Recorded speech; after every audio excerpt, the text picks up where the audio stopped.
Kaya pala ako pumapayat. Jane, bagay naman sa'yo, Jane. Bagay. Lalo kang gumanda.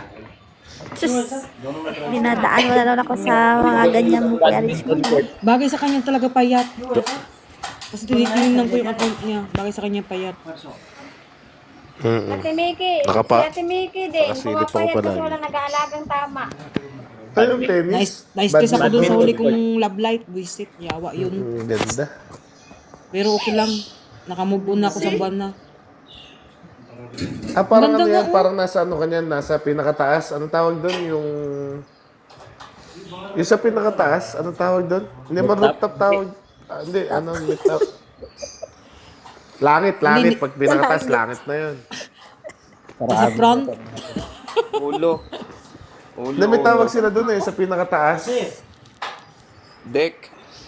Hindi, sa building. Pag sa hotel, may tawag silang ganyan. Deck. Roof deck ba tawag doon? Nakalimutan ko eh. Basta yung may andun yung gym, yung Bye pool, na, magla-live yung ako. mga activity. Bye! Buwan. Wala, iniwan kami. Bye-bye. Bye, Ate Mickey. Sanay naman Maglalay. talaga tayo iniwan eh.